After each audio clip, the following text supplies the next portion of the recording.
موضوع الدرس بإثبات المعاد وما فيها من العبر، سورة الحاقة، تفسير ابن كثير۔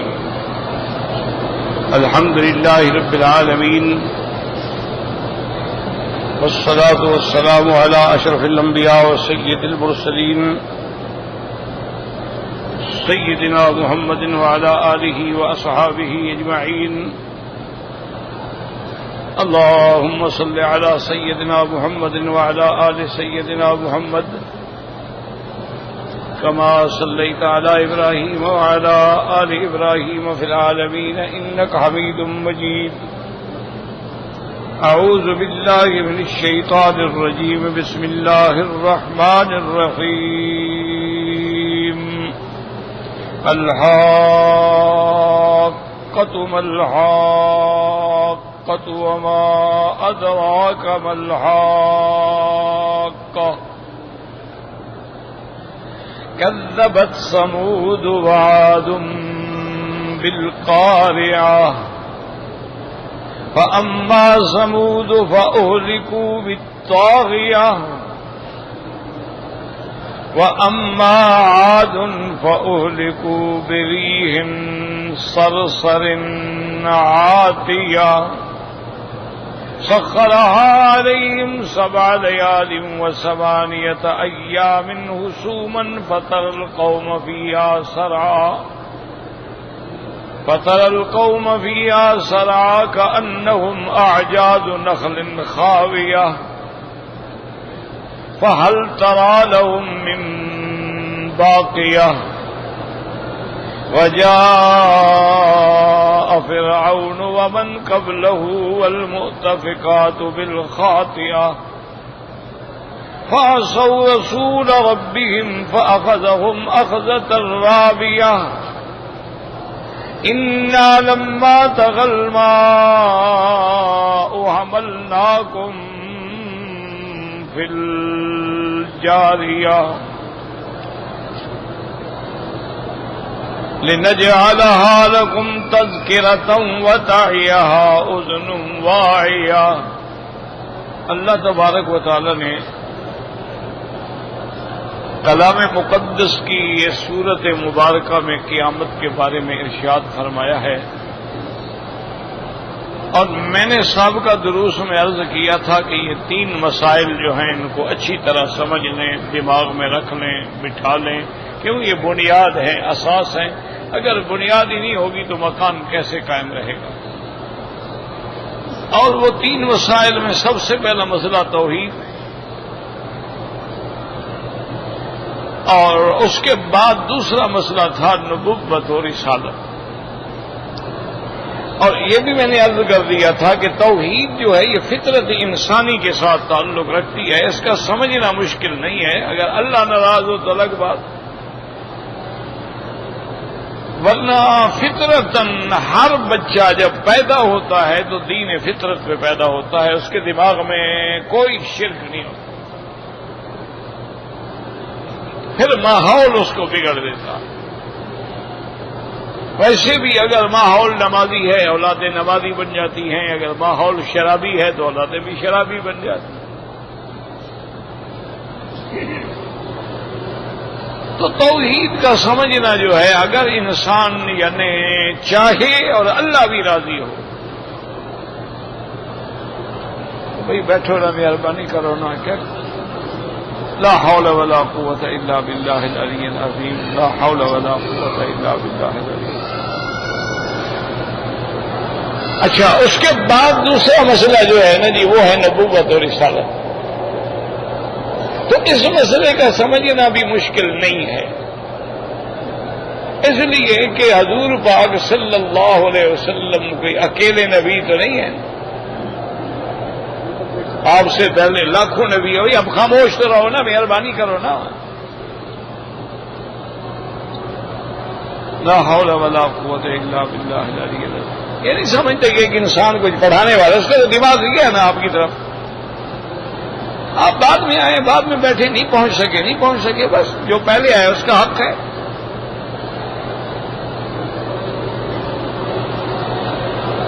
تو اب یہ بات سمجھ لیں کہ نبوت اور رسالت کا مسئلہ جو ہے یہ بھی مشکل نہیں ہے، اس لیے کہ ہر دور میں اللہ نے پیغمبر بھیجے، ہر دور میں اللہ نے نبی بھیجے ہیں، تو ہر دور میں ہم اسی لیے قرآن کہتا ہے قل ما کنت بدعا من الرسل، آپ ان کو کہہ دیجئے کہ میں کو نئی بات ہے، نیا نبی، مجھ سے پہلے کوئی نبی نہیں آئے، مجھ سے پہلے انبیاء نہیں آئے، مجھ سے پہلے کتابیں نہیں آئیں، تو وہ تو ہر آدمی یعنی اگر سمجھنا چاہے تو سمجھ سکتا تھا کہ موسیٰ علیہ السلام کے ماننے والے موجود تھے حضور کے زمانے میں، اسی لیے آپ سارے قرآن پاک کا مطالعہ کریں نا تو 4 پیغمبر ایسے ہیں جن کا ذکر اللہ نے قرآن میں بار بار کیا۔ سیدنا ابراہیم الخلیل علیہ السلام، ان کا ذکر بھی قرآن میں بار بار آیا، بڑا تفصیل سے آیا ہے، کبھی بناء کعبہ کے ذکر میں آیا ہے، کبھی اولاد کے چھوڑنے کے ذکر میں آیا ہے، کبھی نمرود سے مناظرے کے ذکر میں آیا ہے، کبھی باپ سے مکالمے کے ذکر میں آیا ہے، کبھی بیٹے کی قربانی کے ذکر میں آیا ہے، کبھی بناء کعبہ کے ذکر میں، یعنی کئی مقام پہ ابراہیم ابراہیم ابراہیم کا ذکر۔ اسی طرح سے سیدنا موسیٰ علیہ السلام، ان کا ذکر بھی قرآن نے بڑی تفصیل سے کیا ہے کہ موسیٰ علیہ السلام کی پیدا ہونا، پھر آپ کی والدہ کا گھبرانا، پھر اللہ کا حکم آنا، پھر اس کو صندوق میں ڈالا جانا، صندوق کا فرعون کے گھر میں پہنچ، ساری بات ہے۔ پھر موسیٰ علیہ السلام کا جوانی پہ پہنچنا، آپ کے ہاتھ سے فرعون کی قوم کا ایک بندہ مر جانا، آپ نے مصر چھوڑ دیا، آپ نے مدین کی طرف ہجرت فرمانا، حضرت شعیب سے ملاقات ہونا، وہاں آپ کی شادی، یعنی ایک بات کا ذکر ہے۔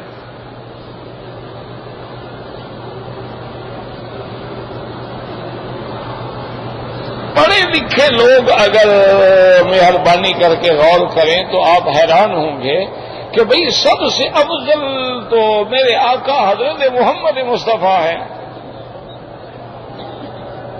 سب سے افضل، سب سے اجمل، سب سے اکمل، سید الاولین والآخرین، امام المتقین، امام الانبیاء والمرسلین، خاتم النبیین، رحمت للعالمین، یعنی وہ تو حضور کی ذات ہے، لیکن حضور کی پیدائش کا ذکر قرآن میں نہیں ہے۔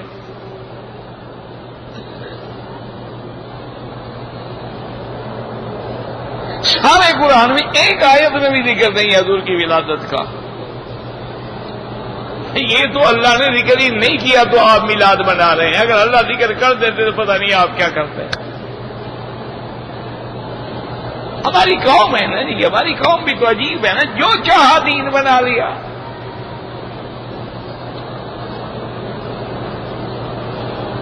پہلے یہ مرض جو تھی نا شیعہ میں تھی، وہ بھی کوئی بات ہو نا، کہتے ہیں جی راوی کہتا ہے، اب یہ پتہ نہیں راوی کون ہے، دریائے راوی سے نکلا ہے، چناب سے نکلا ہے، ستلج سے نکلا ہے، بس راوی کہتا ہے، آواز آتی ہے، پتہ نہیں کہاں سے آتی ہے۔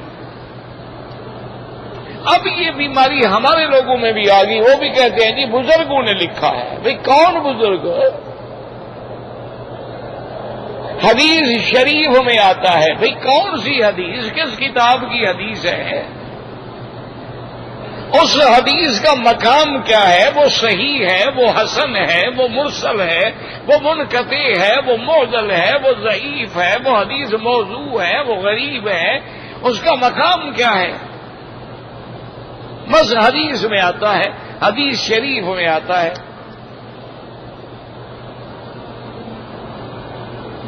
آگے کبھی حوالہ بھی نہیں بھی یہ حدیث شریف کہاں ہے۔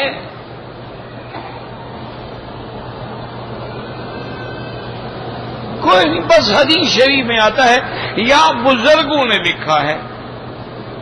بھائی پہلے تو بزرگوں کا لکھا حجت نہیں ہوتا، بزرگوں کا لکھا دین نہیں ہوتا، پھر چلو بزرگوں کا کوئی نام بھی تو ہو، کون بزرگ؟ اسی لیے تمام یاد رکھو علماء کا یہ اتفاق ہے، اس میں کوئی جھگڑا نہیں کہ کلام صوفیہ در شریعت حجت نیس، وہ کہتے ہیں صوفی حضرات بالکل ٹھیک ہے، لیکن ان کی بات شریعت میں دلیل نہیں بن سکتی۔ شریعت نام ہے کتاب اللہ، سنت رسول اللہ، اجماع اور قیاس کا۔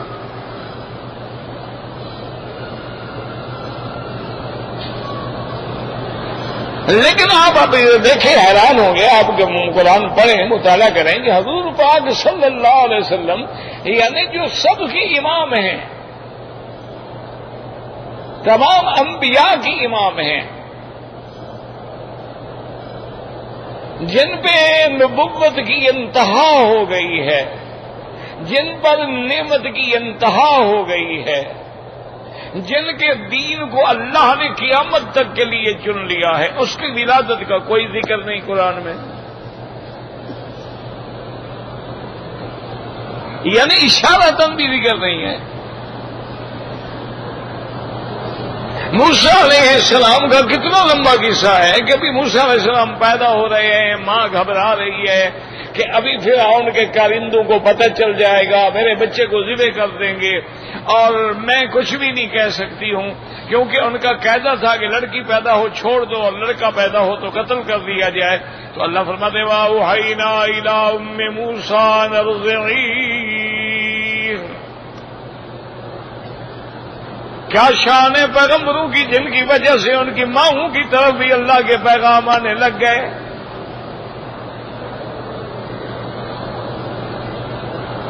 اللہ فرماتی ہے ہم نے وحی کی، یاد رکھیں کہ وحی کا معنی ہوتا ہے القاء الکلام بطریقۃ خفیۃ سریۃ، یعنی خفیہ طریقے سے کسی بات کو دل میں ڈال دینا، یہ بھی وحی ہے۔ اور یہ بھی یاد رکھیں کہ ایک وحی تشریعی ہوتا ہے شریعت کا، اور ایک وحی لغوی ہوتا ہے کہ بے اعتبار لغت کہا جاتا ہے۔ وَأَوْحَىٰ رَبُّكَ إِلَى النَّحْلِ، اللہ فرماتے ہیں کہ ہم نے شہد کی مکھیوں کی طرف وحی بھیجی، تو اب وہ وحی شریعت تھوڑی ہے، شہد کی مکھیاں بھی نبی ہوتی ہیں، وہ لغوی وحی مراد ہے کہ ہم نے بھی ان کو سمجھا دیا ہے شہد کی مکھیوں کو کہ تم جناب اپنا ہر طرف جاؤ، کھاؤ پیو اور پھر اپنی جگہ پر آ کے اپنا گھر بنا کے بیٹھو۔ اللہ فرماتے ہیں سارا ہم نے سمجھا دیا ہے کہ وہ جائے گی سارا دن باغوں میں پھرے گی، ایک ایک پتے سے ایک ایک پھول سے رس چوسے گی، اور پھر سیدھا اپنی سڑک لے کے گھر آئے گی، مجالے کسی دوسرے کے گھر میں چلی جائے۔ کیوں؟ اللہ نے جو سکھلا دیا ہے۔ اللہ شہد کی مکھی کو بھی سکھلاتے ہیں تو وہ راستہ نہیں بھولتی، اللہ جانوروں کو بھی سکھلاتے ہیں کہ اگر ان کو آپ جنگل میں بھی چھوڑ دیں تو سیدھا گھر آ جائیں گے۔ اللہ نے بلی کو بھی سمجھایا ہوا ہے آپ 4 محلے دور جا کے چھوڑ آئیں پھر بھی تمہارے گھر آ جائے گی۔ کتے کو بھی سمجھ ہے کہ وہ بھی اپنے سائیں کے گھر میں آ جاتا ہے۔ اللہ فرماتے ہیں کہ انسان کیسی بلا ہے کہ میرا دروازہ چھوڑ کے قبروں میں سجدہ کرتا ہے، یہ کیسا جانور ہے؟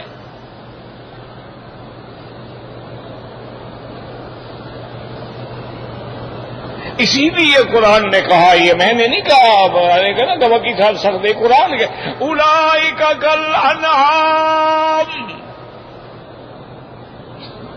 اللہ فرماتے ہیں ان کی مثال ایسی ہے جیسے جانور، آگے فرماتے ہیں بل ہم اضل، یہ جانوروں سے بھی گئے گزرے۔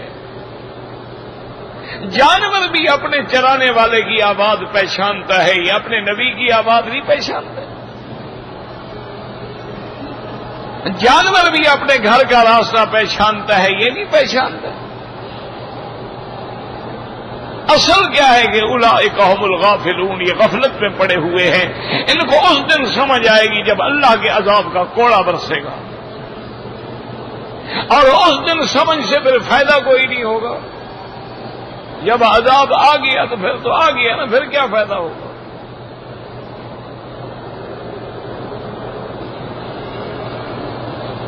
تو اس لیے یاد رکھیں کہ اب موسیٰ علیہ السلام کی ولادت کا اتنا تفصیل سے قصہ ہے کہ اللہ حکم دے رہے ہیں موسیٰ علیہ السلام کو اس کی اماں کو اس کو دودھ پلا دیں اور فالقیہ فی الیم، پھر صندوق میں بند کر دیں، صندوق کو دریا میں ڈال دیں.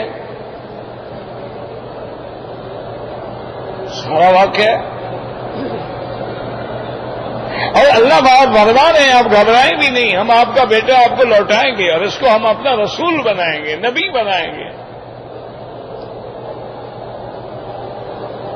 پھر یہ بھی ہے کہ جناب وہ صندوق چلتے چلتے چلتے فرعون کے گھر میں آئی اور اس کی فرعون کی گھر والی اور اس کی سہیلیاں جو سوئمنگ پول پہ نظارے پہ بیٹھی تھی، دیکھا کہ صندوق آ گئی ہے، حیران ہو گئی، صندوق پکڑ لی، دیکھو کیا ہے کیا ہے کیا ہے. اب جناب کھولی صندوق کے پھٹے توڑے گئے، اندر موسیٰ علیہ السلام دودھ پیتا بچہ سویا ہوا ہے. اور فرعون کی بیوی نے دیکھا تو اللہ نے محبت ڈال دی، کہا قدرت عین لی والا، کہنے یہ تو میری آنکھوں کی ٹھنڈک ہے.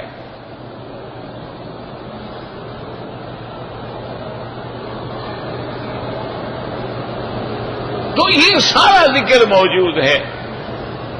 پھر موسیٰ علیہ السلام کی بہن کا آنا، بھائی کو پہچاننا، بھائی کا واپس، ایک واقعہ موجود ہے. موسیٰ علیہ السلام کا ہجرت فرمانا، آگے آنا تو حضرت شعیب کی بیٹیاں بکریاں لے کے کھڑی ہیں اور اس کے بعد ان کو بکریوں کو پانی پلانا، پھر جا کے درخت کے نیچے بیٹھ جانا، پھر شعیب کی بیٹی کا آنا، پھر نکاح ہونا، بکریاں چرانا، 10 سال کے بعد بیوی کو لے کے نکلنا، سردی کی رات ہے راستہ بھول جانا، آگ جلتی ہوئی دیکھنا اور وہاں آنا تو پھر نبوت کے فیصلے ہو جاتے ہیں. سارا ذکر ہے.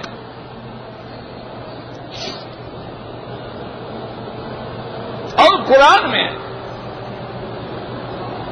اچھا عیسیٰ علیہ السلام کا دیکھیں، وہ موسیٰ علیہ السلام سے بھی زیادہ تفصیل کا ذکر ہے.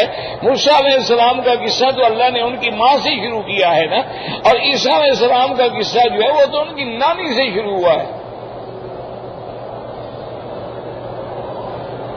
اذ قالت امرأة عمران رب انی نذرت لك ما فی بطنی محررا.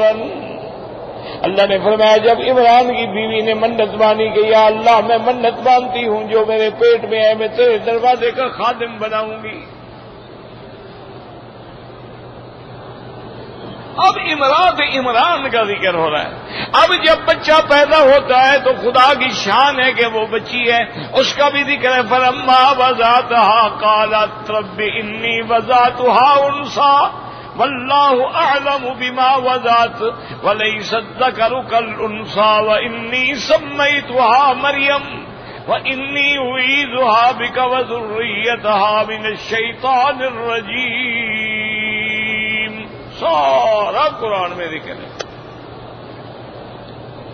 پھر بی بی مریم کا کفالت پہ جھگڑا ہونا کہ کون رکھے گا، پھر ان پر قرآن اندازی کا ہونا، اس کا بھی اللہ نے قرآن میں ذکر کیا.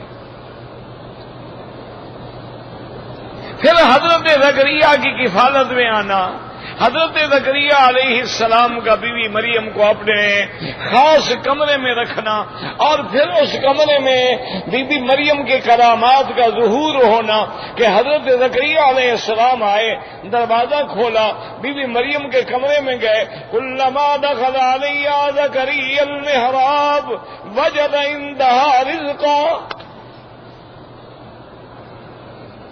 دیکھا تو وہاں تو پھل پڑے ہوئے، حیران ہو گئے. اللہ کا پیغمبر ہے. قال یا مریم انا لک ھذا.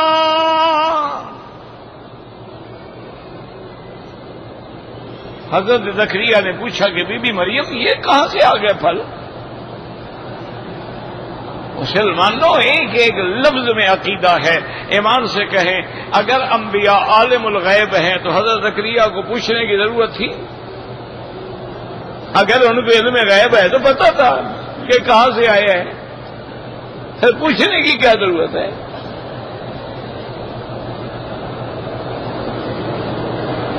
اللہ اکبر. اب بی بی ہے، بچی ہے. قالت هو من عند اللہ.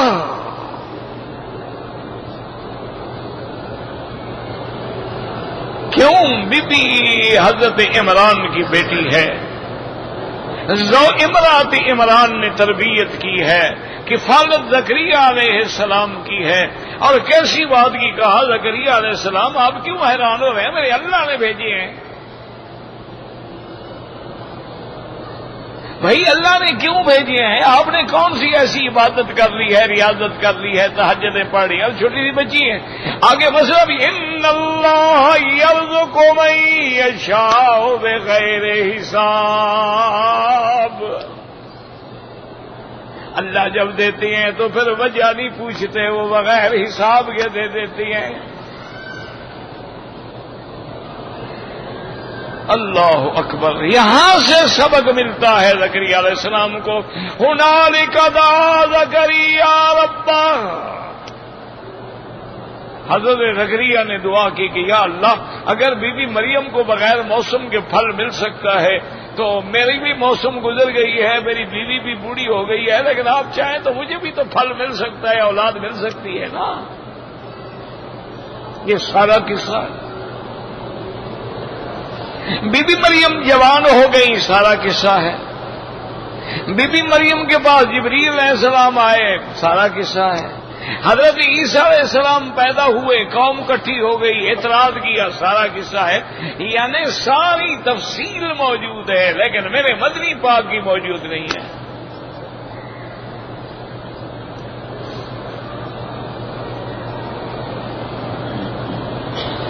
اللہ اکبر، یاد رکھو اس کے بارے میں کبھی غور کیا ہے تم نے؟ علماء نے لکھا ہے کہ ستاروں کو تو ڈھونڈا جاتا ہے، جب چاند روشن ہو جائے 14ویں کا چاند، پھر پوچھنے کی بتلانے کی کوئی ضرورت ہے؟ پہلی کے چاند تو ڈھونڈے جاتے ہیں نا، 14ویں کا چاند جب محمد مدنی جب آ گیا انہیں ذکر کی ضرورت ہی نہیں ہے۔ اس کا وجود خود گواہی ہے نبوت کی، اس کا چہرہ گواہی ہے صداقت کی، اس کا بولنا دلیل ہے صداقت کی، کہ دشمن بھی دیکھتے تھے تو کہتے تھے واللہ لیس ھذا الوجہ وجہ کذاب، یہ چہرہ کبھی جھوٹ نہیں بول سکتا۔ ان کے ذکر کی ضرورت ہی نہیں ہے۔ اور دوسرے علماء نے لکھا کہ حضور کے زمانے میں یہودی بھی موجود تھے، نصرانی بھی موجود تھے۔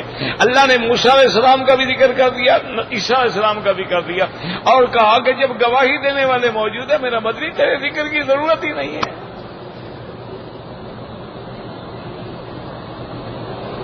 یہ جو موجود ہیں فَاسْأَلُوا أَهْلَ الذِّكْرِ إِن كُنتُمْ لَا تَعْلَمُونَ، اہل کتاب سے پوچھو۔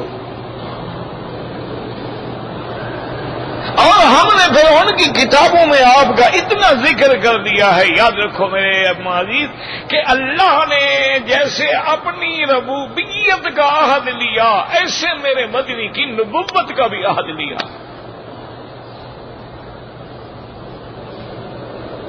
موسیٰ علیہ السلام کی نبوت کا تو کوئی عہد نہیں لیا نا، عیسیٰ علیہ السلام، آدم علیہ السلام، نوح علیہ السلام، ایک اپنی ربوبیت کا عہد لیا، اور ایک محمد مدنی کا عہد۔ اذ اخذ اللہ میثاق النبیین، اللہ نے تمام نبیوں سے یہ عہد لیا کہ ایک میرا نبی آئے گا جس کا نام محمد مصطفیٰ ہو۔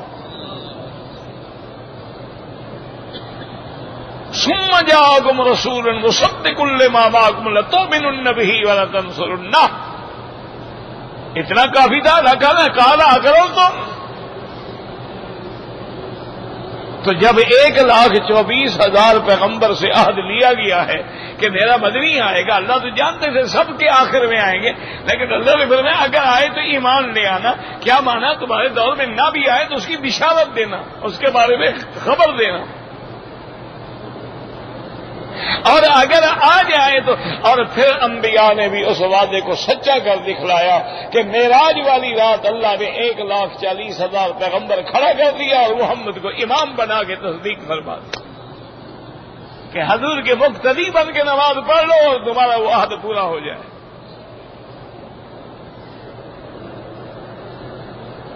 تو اس لیے ہمیشہ یاد رکھیں کہ نبوت کا مسئلہ بھی سمجھنا کوئی ایسا مشکل نہیں ہے کہ یہودی موجود ہیں، ان کے احبار موجود ہیں، ان کے علماء موجود ہیں۔ اچھا، مکے والے بھی ان سے جا کے پوچھتے تھے، مکے والے جا کر ان کے بھی یہودیوں سے ملنا جلنا تھا نا۔ کعب بن الاشرف آتا تھا ان کے پاس، یہ جاتے تھے اس کے پاس، ان کا آنا جانا۔ اسی لیے یہ باقاعدہ صحیح روایات میں موجود ہے کہ ایک دفعہ مکے والے اکٹھے ہو کے گئے یہودی علماء کے پاس، احبار کے پاس، اور ان سے کہا کہ بھئی ہم تو بڑی مشکل میں آ گئے ہیں، اللہ کے نبی حضرت محمد مصطفیٰ صلی اللہ علیہ وسلم اپنی نبوت اور رسالت کا اعلان فرما چکے ہیں، اب ہم پریشان ہیں، کیا کریں؟ تو آپ لوگ چونکہ صاحب کتاب ہیں اور اہل کتاب ہیں اور سابقہ کتابوں کا آپ کو علم ہے، لہذا آپ کوئی ہمیں مسئلہ بتائیں کہ ہم کیسے تحقیق کریں کہ حضور سچے نبی ہے یا نہیں ہے۔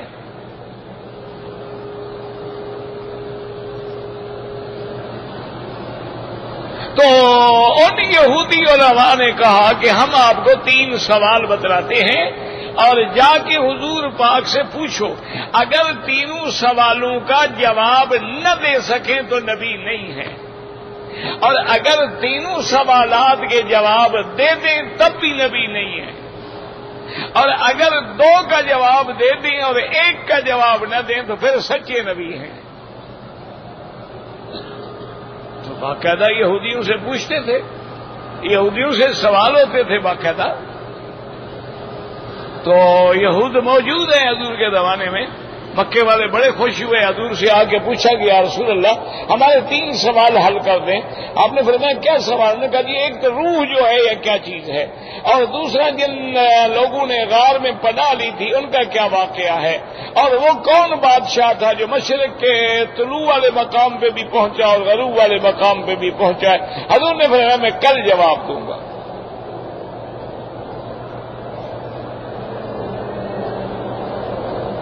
انہوں نے کہا ٹھیک ہے۔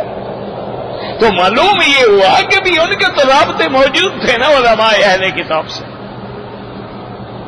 ملنا جلنا، آنا جانا، ایک دوسرے سے سوال پوچھنے۔ اچھا، یہ مکے والے ان کا قدر بھی کرتے ہو، کہتے ہیں یہ کچھ بھی ہو اہل کتاب ہے، ہمارے پاس تو کوئی کتاب نہیں، یہ ایک نبی کو بھی مانتے ہیں، ہمارے پاس تو کوئی ایسا پیغمبر نہیں۔ کیونکہ یاد رکھیں کہ حضرت عیسیٰ علیہ السلام اور سرکار دو جہاں کے درمیان میں 600 سال کا فاصلہ ہے، اور حضور کے درمیان اور موسیٰ علیہ السلام کے درمیان میں 1200 سال کا فاصلہ ہے، اور حضور کے درمیان حضرت ابراہیم الخلیل علیہ السلام کے درمیان میں تو ہزاروں سال کا فاصلہ ہے۔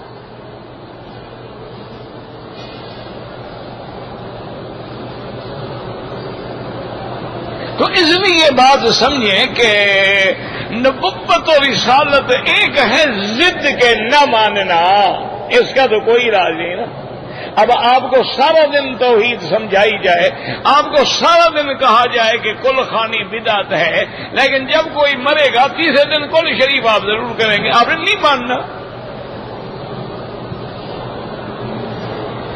اچھا، جو کہتے ہیں بدعت ہے وہ بھی کہتے ہیں یار بدعت تو ہے، کیا کریں، برادری کے آگے ناک کٹ جائے گی، کہیں گے دیکھو باپ مر گیا، شریف آدمی نے 30 دن کل بھی نہیں کیے۔ اچھا، ان چاولوں کا نام بھی کل خوانی ہو گیا ہے، کیا مانے؟ چونکہ کل پڑھے جاتے ہیں نا، بھی کل اللہ احد پڑھو، لہذا ثواب بخشا جا رہا ہے، تو چاول بھی کل خوانی بن گئے۔ اور پھر ان کے بخشنے کا بھی ایک خاص طریقہ ہے کہ بھئی آپ دیکھیں پکائیں گے، سب کچھ پکائیں گے، پھر انتظار کریں گے جو پیر صاحب یا مولوی صاحب آ جائیں، ان کے سامنے پلیٹ رکھیں گے، پھر وہ ختم شریف پڑھیں گے۔ نہ ایمان سے کہو یہ عقل ہے کہ بھئی چاول ہمارے، پیسہ ہمارا، گوشت ہمارا، پکانے والے ہم، اور ثواب کی چابی مولوی کی جیب میں ہے، جب تک وہ ختم نہ پڑھے اللہ میاں ثواب نہیں دیں گے۔ نہیں، ایمان سے کو اللہ نے عقل چھین لیا ہے نا۔ جب آدمی سنت چھوڑتا ہے پاگل ہو جاتا ہے، یاد رکھو۔ گناہوں کا اور بدعات کا اثر یہ ہوتا ہے کہ آدمی کا دماغ کام نہیں کرتا. جب قابیل نے اپنے بھائی کو قتل کر دیا تو پاگل ہو کے پھر رہا تھا نا کہ لاش کدھر لے جاؤں. اللہ نے ایک کوے کو بھیجا, کوے نے گڑھا کھودا, اپنے مردہ کوے کو اندر ڈالا. اب اس نے دیکھا تو کہنے لگا ہائے کاش میں تو اس کوے سے بھی گیا گزرا ہوں.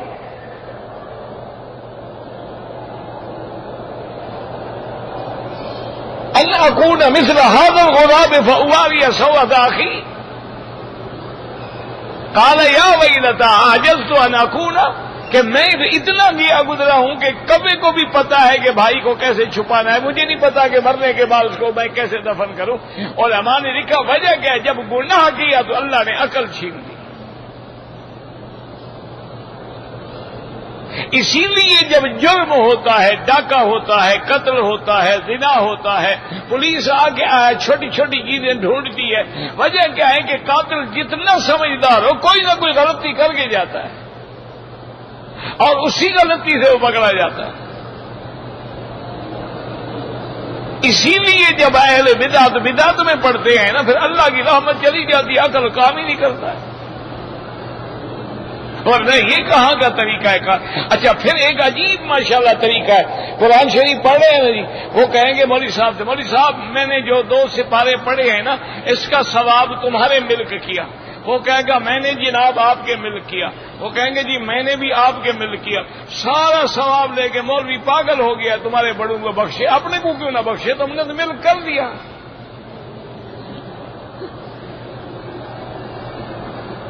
اچھا دوسرا ثواب میں نے ملک کیا, تمہارے ہاتھ میں ہے کیا جو ملک کر رہے ہو؟ تمہیں پتا ہے جو ہم نے پڑھا ہے اللہ اس پہ ثواب دے گا, قبول بھی ہوگا یا نہیں ہوگا؟ ہم نے عمرہ کیا ہے, کیا پتا اللہ عالم قبول ہوتا ہے کہ نہیں ہوتا. ہم نے طواف کیا, اللہ عالم قبول ہوتا ہے کہ نہیں ہوتا. ہم نے درس دیا, ایک امید ہے, ورنہ پتا تو جب پتا ہی نہیں ہے تو ملک کیا کر رہے ہو؟ ایک جاہلانہ رسم ہے, چل گئی ہے, لاکھ سمجھاؤ یہ نہیں بدلیں گے. زمین جنبد نہ جنبد گل محمد. نماز میں کھڑے ہیں اللہ اکبر, آگے جگہ خالی پڑی رہے. میں نے تو جی نماز شروع کر دیا, میں کیسے ہلوں؟ انا للہ و انا الیہ راجعون. حضور نے فرمایا آرام سے رکوع کرو تطمئن راکعا, لیکن یہ اللہ اکبر اللہ اکبر اللہ اکبر اللہ اکبر لاکھ سمجھاؤ. ابھی نماز پڑھیں گے امام کے ساتھ, امام دیکھیں گے رکوع کیسے کرتا ہے, کتنی دیر کے بعد رکوع سے اٹھتا ہے, پھر کتنی دیر کے بعد سجدے میں جاتا ہے. یہ تعلیم ہے, علم ہے, سیکھ رہے ہو. لیکن جب امام ختم کرے گا یہ اپنی نماز پڑھیں گے تو اللہ اکبر اللہ اکبر اللہ اکبر. ابھی تو تم نے سیکھا ہے یار, ضد ہے, نہیں ماننا ہے. ان کو سارے قرآن حدیث کے دلائل جمع کر کے سنوا دو, ایک حلوائی کہہ دے گا اور یار چھوڑو قرآن پڑھتے ہمیں پتہ ہے, لیکن وہاں بھی ہے نا, یعنی قرآن وہاں بھی پڑھے ہم نے تو نہیں ماننا. انا للہ و انا الیہ راجعون. اور کیا کہتے, تو اس لیے ہمیشہ یاد رکھیں کہ توحید کا ماننا بھی آسان ہے, نبوت کا ماننا بھی آسان ہے. کیوں؟ لاکھوں نبی گزرے ہیں, ایک دوسرے کے لیے دلیل ہے. لیکن سب سے مشکل مسئلہ قیامت ہے کہ اس کو ہم کیسے مانیں جو چیز ہماری دیکھی ہوئی نہیں, عالم مغیبات ہے. اس لیے قرآن پاک نے کئی صورتوں میں قیامت کا ذکر کیا ہے. اللہ ہمیں صحیح پڑھنے کی, سمجھنے کی, سمجھانے کی توفیق عطا فرمائے.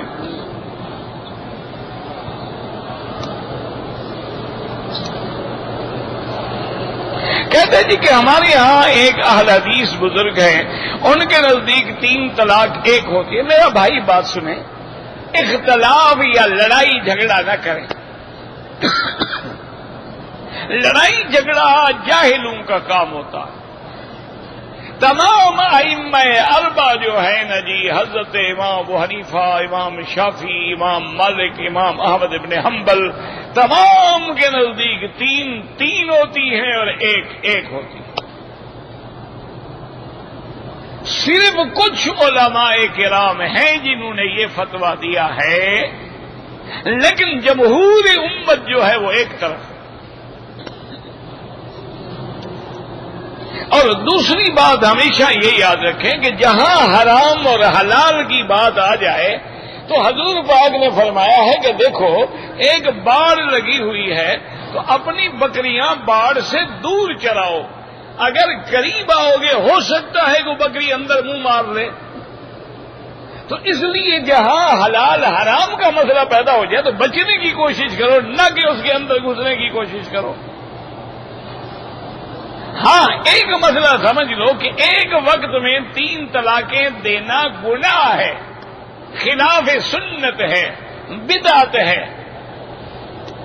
حضور پاک نے فرمایا اگر طلاق دینی ہے حیض میں طلاق دینا ناجائز ہے، حیض سے پاک ہو عورت اور اس میں میاں بیوی نے آپس میں ملاقات بھی نہ کی ہو، اس طہر میں ایک طلاق دے، پھر دینا چاہتا ہے، پھر حیض آئے گا، پھر پاک ہوگی، پھر ایک طلاق دے، پھر دینا چاہتا ہے، پھر حیض آئے، پھر پاک ہو، پھر ایک طلاق دے۔ اسلام کا منشا یہ ہے کہ طلاق نہ ہو، جھگڑا نہ ہو، کبھی تو سلو ہو جائے، پہلے پہ ہو جائے، دوسرے پہ ہو جائے۔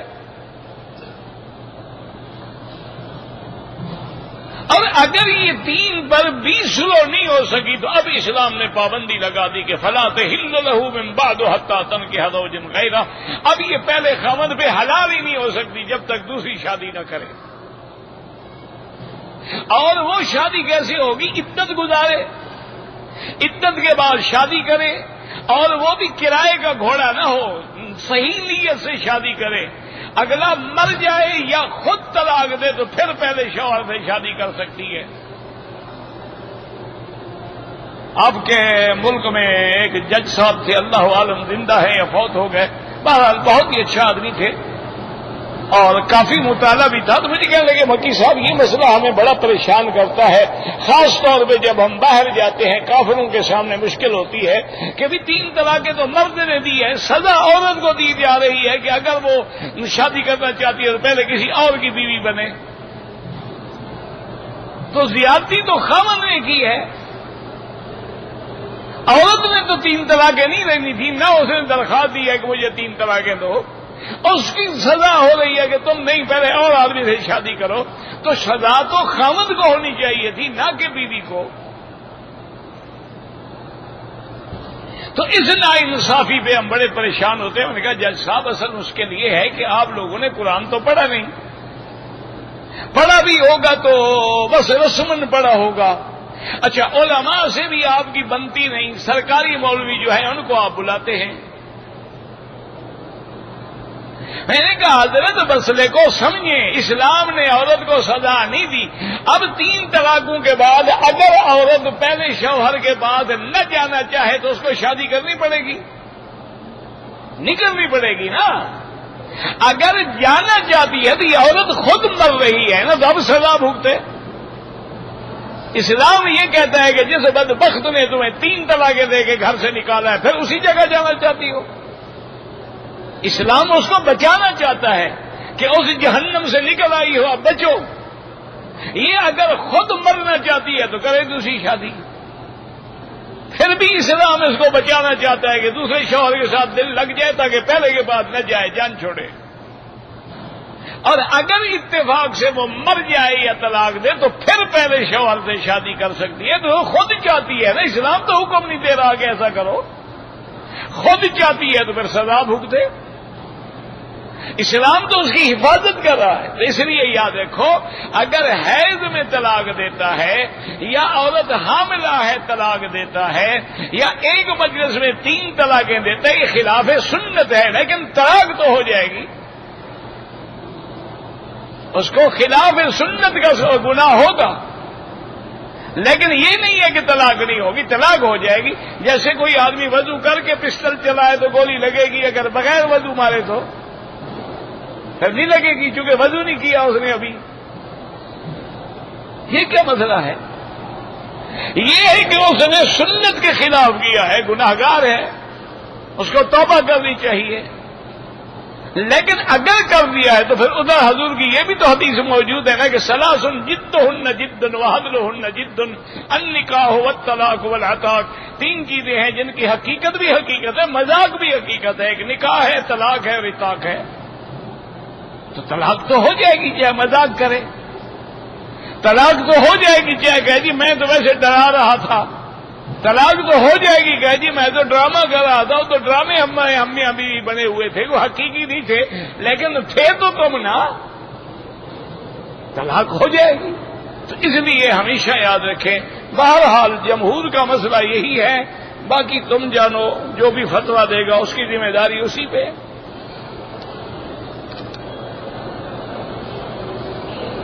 اگر حج بدل کے لیے یا عمرہ بدل کے لیے کوئی آدمی اجرت لیتا ہے، بالکل جائز ہے، تمہارا نوکر ہے وہ کیوں نہیں اجرت لے گا؟ اللہ کے بندے گھر سے خرچ کرے تمہارے لیے. اور آج کل تو 2.5-3 لاکھ کا حج ہے، وہ کہاں سے لے آئے؟ صاف بات ہے، آپ خرچہ دیں گے تو حج کرے گا. بالکل جائز ہے، کوئی منع نہیں. ہاں ایسا کریں کہ جس آدمی کا حج بدل کر رہے ہیں اس کا اپنا بیٹا کر رہے، اس کا اپنا بھائی کر رہے، تو کسی کو پیسے نہیں دینے پڑیں گے. اگر غیر آدمی سے کرائیں گے تو پیسہ دینا جائز ہے.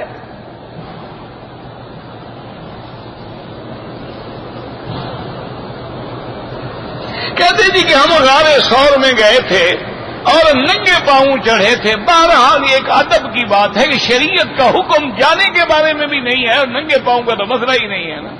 شریعت نے بھی یہ حکم ہی نہیں دیا ہے کہ غار ثور پہ جاؤ. جب غار ثور والا کعبے میں بیٹھا تھا تو آپ کو اللہ نے کعبہ نصیب کر دیا ہے، پھر جانے کی کیا مسئلہ ہے؟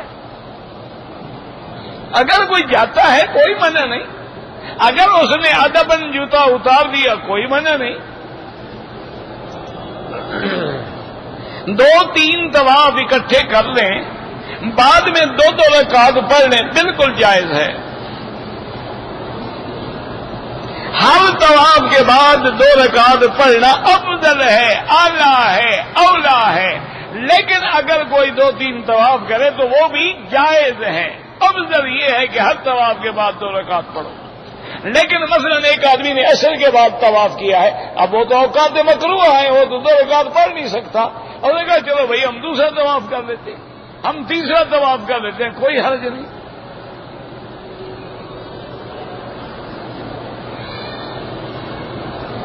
کہتے جی کہ بہت ساری عورتیں جو ہیں وہ مردوں کی طرح نماز پڑھتی، اللہ ان کی بھی قبول فرمائے، لیکن عورت کے لیے افضل یہ ہے کہ دونوں ٹانگیں ایک طرف نکال کے اپنے بدن کو زمین سے ملائیں.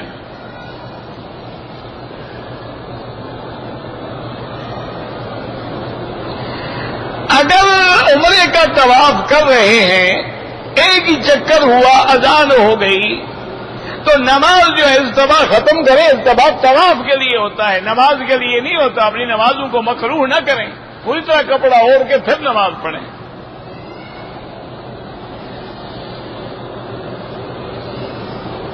کہتے جی قبروں پہ جا کے ہم قرآن پڑھیں. نہیں، قبر پہ جا کے قرآن پڑھیں گے، کیونکہ ثواب کس کو پہنچے؟ اس میت کو ثواب پہنچے. کہ ثواب آپ پہنچائیں گے یا وہاں کوئی فرشتہ بیٹھا ہے اس کو آپ دیں گے ثواب؟ نہیں، ثواب کون پہنچائے گا قبر میں؟ آپ خود تشریف لے جائیں گے، یہاں کسی مجاور کو دیں گے کہ بھائی سوراخ نکال کے ثواب ڈالو اندر، یا ثواب اللہ پہنچائے گا؟ تو اللہ پہنچائے گا تو جہاں پڑھو وہاں سے بھی پہنچا سکتا ہے، پھر قبر پہ جانے کی کیا ضرورت ہے؟ اور اگر قبر پہ قرآن خوانی کرنا جائز ہوتا تو میرے مدنی کی قبر مبارک پہ صحابہ نہ پڑھتے، اہل بیت کی قبر مبارک پہ صحابہ نہ پڑھتے، سیدہ فاطمہ الزہرا کی قبر پہ سیدنا علی نہ پڑھتے، اہل بیت رسول نہ پڑھتے، حضور اپنی بیویوں کی قبروں پہ نہ پڑھتے. یہ تو ہم نے رواج بنا رکھا ہے، جہاں مرضی آئے پڑھو اور دعا مانگو کہ یا اللہ اس کا ثواب عطا فرما، اللہ ثواب دیں گے.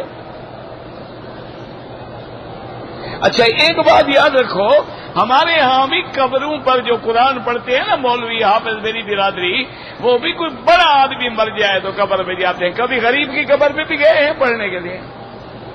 نہیں، خدا کے کعبے میں کھڑے ہو، سچی بات بولو۔ آپ نے کبھی کسی مولوی پیر کو دیکھا ہے غریب کی قبر پہ بیٹھا قرآن پڑھ رہا ہو؟ وہاں جاتے ہیں جہاں مال ملتا ہے، اس لیے قرآن بیچا جاتا ہے، وہ اور گناہ ہے۔ پیشاب کے بعد قطرے گرتے ہیں تو آپ ہر نماز کے لیے نیا وضو کریں۔ میری بیٹی بیوہ ہو گئی ہے، میں اس کو زکات کے پیسے بالکل نہیں، بیٹی کو نہیں دے سکتے، آپ ایسے مدد کریں اس کی، آپ بیٹی کو بھی اپنی میل کھلانا چاہتے ہیں؟ اچھے باپ ہو یار، تمہیں اپنی اولاد پہ بھی رحم نہیں ہے۔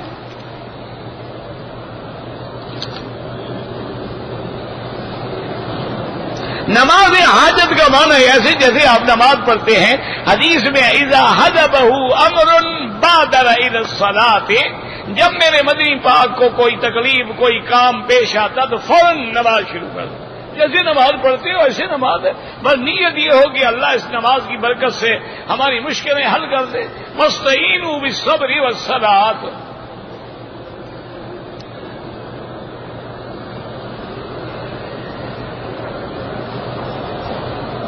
میرے بہنوئی نے کسی سے پیسے لیے تھے، اس نے کہا تھا مجھے واپس مت دینا، فکر نہ کرو، اب آدمی پیسے مانگتا ہے تو آپ دے دو، اس کے پیسے ہیں۔ اس نے کہا تھا تاکہ تم ہضم کر جاؤ ہمیشہ کے لیے، اس کا پیسہ ہے، جب چاہے مانگے۔ کہا تھا اس کے لیے پکا ہو گیا، تو جس کا پیسہ ہے اس کا ابھی تک مسئلہ کچا ہے۔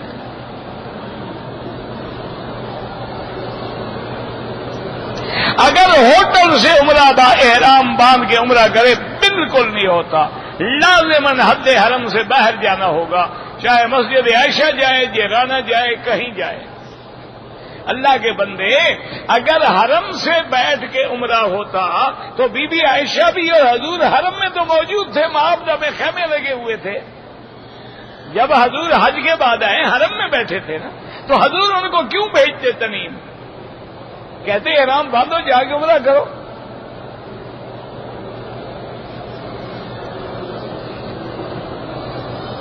عورت کے لیے طواف یا صفا کرتے ہوئے چہرہ کھلا نہ رکھے، اگر آگے آدمی ہے کپڑا لٹکا کے رکھے۔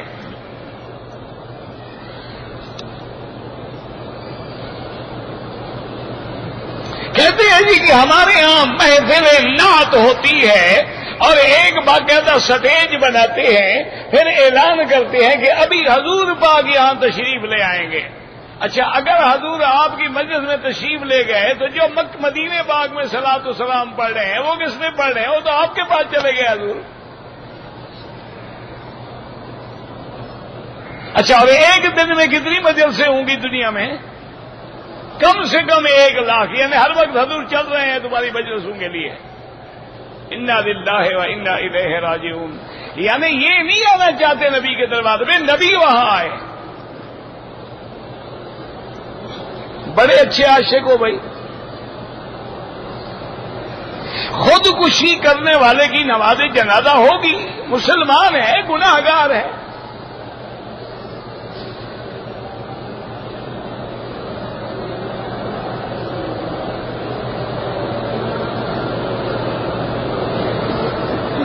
اگر ہم نے طائف سے احرام باندھ لیا، مکے کی طرف آ گئے، کوئی چیز بھول گئے، پھر واپس چلے گئے لینے کے لیے، کوئی حرج نہیں۔ انشورنس کرانا حرام ہے۔ اگر حرم کے ساتھ جو محل ہیں اس میں جب باقاعدہ مسجدیں بنی ہوئی ہیں جہاں سے باقاعدہ صفیں نظر آتی ہیں، وہ نماز جائز ہے۔ لیکن خدا کے بندے، جو کعبے کے قریب ہوگا اس کا کیا مقابلہ ہے؟ رکن یمانی یمن کی طرف ہے اور حضور نے ہاتھ لگایا ہے اور فرمایا یہاں جو دعا مانگی جائے وہ قبول ہوتی ہے۔ عمرے والوں کے لیے طواف الوداع واجب نہیں ہے، لیکن کرے تو بہت اچھا ہے۔ مدینہ منورہ سے آپ ملک چلے گئے، کوئی بات نہیں۔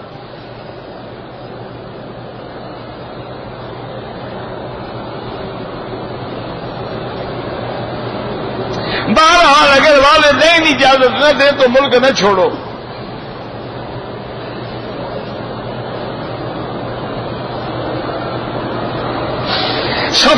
ایک مسجد میں نماز پڑھ رہا تھا، وہاں عصر کی نماز تھی، مجھے ایک رکعت بھی دی، سلام پھیر کے 3 رکعتیں پوری کرو گے، اب تم امام کے تابع ہو گئے ہو۔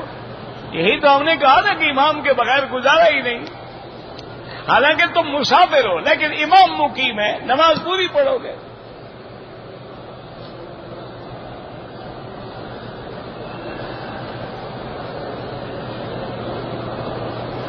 عمرے کے طواف میں شروع بھی استلام کریں گے، ختم کے وقت بھی اللہ اکبر کہیں گے۔